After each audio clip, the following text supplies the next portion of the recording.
It's the family business. Anyway, y'all, what's good, everybody? It is your girl, Tika Deshawn, right here at All Things Ruthless, home of the Ruthless Addicts. Yes, I absolutely love that theme song from Carl Weber's The Family Business. And yes, season 5 is back with episode 1 entitled The Aftermath. Now, we see there's this big yacht situation that's about to go down, and we see LC Duncan as well as Vegas Duncan and the crew. All of the connects are loaded up and ready to have a conversation with the one and only LC Duncan. Now, LC lets everybody know that there's about to be a new sheriff in town. There's also two empty seats at his table that he is, ready to fill. And one of those seats is going to be filled by Consuela, his one of his sons' baby mama. That's Nevada's mama, y'all. So anyway, she's about to fill a seat, saying that she's one of the biggest madams in the city, and he feels like she can handle her business. Then another spot is going to be filled by Bo Duke, Luke Duke, Bill Duke, one of them Dukes of Hazzard. I don't think he was on Dukes of Hazzard. I think he was on Dynasty or one of those shows, y'all. So anyway, he's about to take the spot. He is a sheriff, and he's about to literally run the South. Not just talking about Florida. We talking about Georgia, Texas, Alabama, Arkansas. He's about to run all of the South. This is the position that LC Duncan has placed him in. I definitely believe this has something to do with how Vegas ended up getting out of jail. But of course, Sebastian is not with it. Sebastian is like, what in the HELL are you talking about? I'm not running. I don't think that this is the right move. All you got to do is give me time, and I can snatch up the rest of the South and handle the business. But LC let Sebastian know, look, you only run in Miami. You have not yet tapped into any other parts of Florida nor any other state. So know your role, shut your mouth. So everybody is okay with the decisions that LC has made. However, Sebastian, has had enough, and he gets ushered literally out of the whole meeting. And then sheriff, he gets to take his seat, and everybody welcomes them to the crew. So then, you guys, we get to see where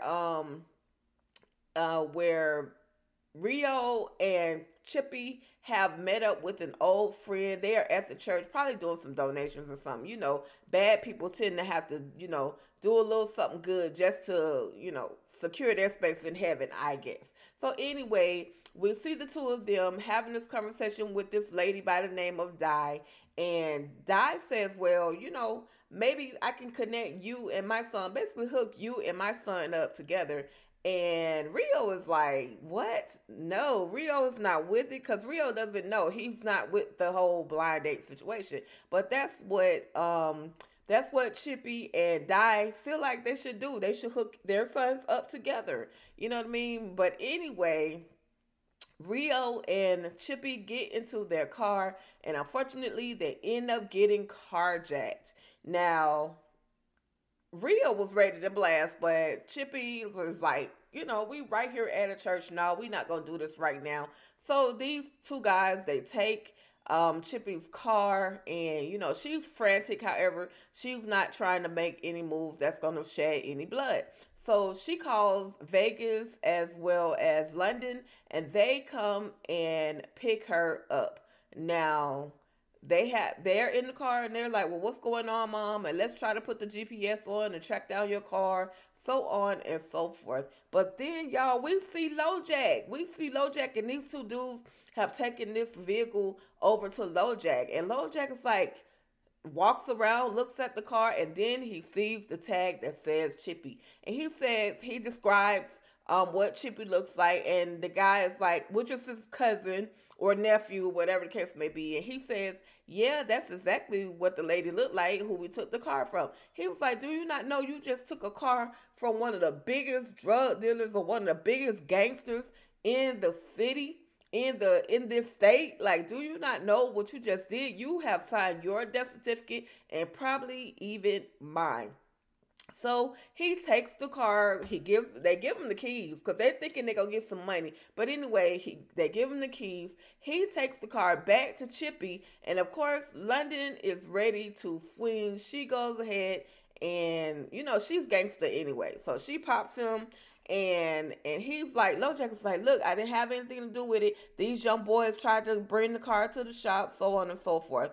And of course, Chippy is like, she's on this whole, we're not trying to shed any more blood. We done dealt with enough. Of course, Rio is ready to take him out because he wants to know who the boys are that pulled up on him. Y'all, when you see Rio this session, this season, Rio done got a little thick. I'm just saying, but he's still Rio. He still got the shiny hair. He's still the colorful hair. He is Rio. And Nevada is there. Nevada is like, remember what Grandma said? No more bloodshed. Okay, so LoJack used to live to fight another day.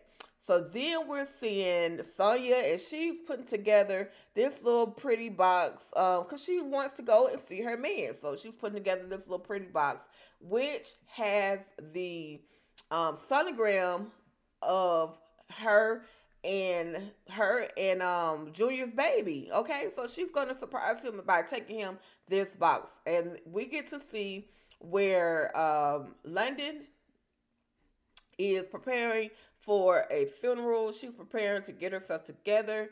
And she's just saying how, she just hates that she has to go to another funeral, y'all.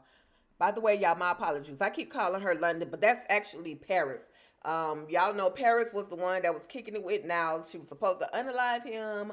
And we're gonna see later on that she's receiving these flowers, and these flowers are actually coming. We think they're coming from Niles because this is his MO. Those were the flowers, the type of flowers that he always sent to her. Now, in the midst of all of this, Paris is preparing for Sage's funeral. Unfortunately, we know that Sage got unalived in the last season, so she is preparing, which is played by Brandy. Y'all know from P Valley, Mercedes, Miss Mercedes, okay? But anyway, she's preparing to go to her funeral. She receives these flowers, and she's like, "Wait, the only person that would send me some flowers, that person is supposed to be dead." So then we see a moment where we see London. Finally, we see London, y'all. This is London, played by Tammy Roman. We see London, and she is, just having a conversation, getting ready to go out because she thinks she grown and she needs some alone time, some grown people time. But then also there's a moment where she's got Mariah. Now, why Tammy look like a white lady? I'm sorry, y'all. I love Tammy Roman, but she just looked totally different. Anyway, I digress. We see her baby girl Mariah, because London is coming in from work.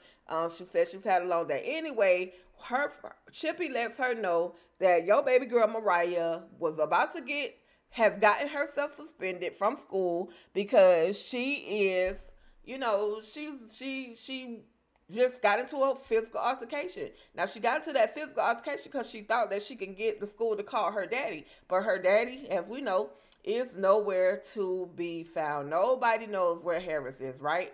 So then at the memorial service, we see Miss Dominique Leroux, okay? Always reminds me of, what's the movie? Anyway, I'll get to it. But anyway, we see her, we see the family at the funeral, we see the Coras, y'all. Y'all know the Coras cross over with the Hamptons, okay? So the Black Hamptons as well as Family Business, they literally cross over because, of course, they were written by the same writer, Carl Weber, okay? So keep that in mind. And also keep in mind that this Family Business, this season, was also assisted and in the writing and the whole situation by LaJill Hunt. So shout out to that sister for being a part of such an amazing, amazing television series, and I'm looking forward to another series, another season of it, okay? So anyway, you guys, we see the Coras at the funeral, and Dominique, she gets up and she's, letting Paris know, you're not allowed to be here. I don't want you here. And at the door, this guy, the Italian guy, he's telling them, look, you can't come in here. The family has requested that you not be here. And, Cora, Junior Cora, is like, man, telling Vegas, man, calm, this just the situation. Y'all can't be here. So finally, Vegas convinces Paris to go ahead and leave, and Dominique, she is just distraught. She's so distraught about the whole situation, of course, and of course, I would be as well. Like, that's my child, you know what I mean? So anyway, at the hospital, we see where the doctor has been approached by one of Vinny, the older one of Vinny's family members, because they're looking for Vinny. So the doctor tells him that, like, Vinny and his family left the hospital, a few days ago. So anyway, at the funeral, outside of the funeral, Vegas is approached. We see them walking out, but Vegas is approached by this guy, and he tells him, he's asking him the same question everybody looking for Vinny. Where's Vinny? Have you seen Vinny? And we know what happened to Vinny. In the last season, we saw Vinny get popped by his wife, who is also Orlando's baby mama. So we see Orlando at the hospital. Now, keep in mind, this doctor is being questioned by one of the Italian dudes, and Orlando gets a phone call, and he's, acting all calm, like he has no idea what happened to Vinny. And so, like I said, he sees this guy at the hospital talking to the doctor. After he's done talking to Vegas, he tells his girl, like, look, you need to go get out of town. They're at the hospital. They're looking for you. They're looking for Vinny. So you need to get out of town. You just need to get out of town. In the front seat next to you, there's a bag with about $200K in the pocket. And you need to take that money and run. You know exactly where to go. I'll be there as soon as I can. And then he up and leaves the hospital. So then we see where Mariah and her mama, London, are having a conversation. And London is just like, look, you're doing too much. You're getting yourself in trouble.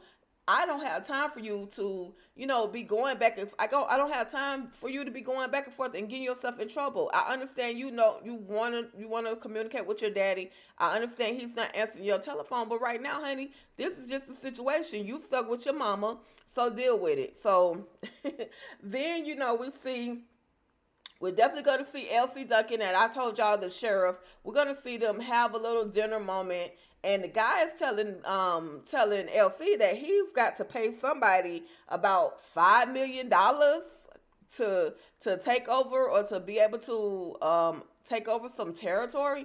So this is a little bit of a shakedown, which has already begun. But like I said, he's doing this because he helped Orlando, or he helped Vegas get out of jail. So Vegas got a get out of jail free card. So this is why all of this stuff is going on. And of course, Elsie Duncan is just like, listen, I ain't trying to pay nobody no money, but I'll see what I can do. And where do I need to meet him? So on and so forth, y'all.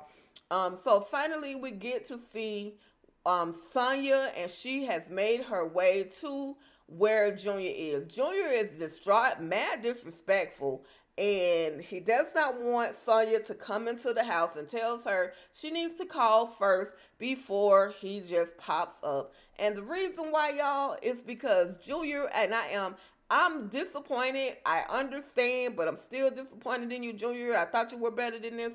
Anyway, we see Junior got 2 sneaky links in the house, which is his mama's house, Donna's house.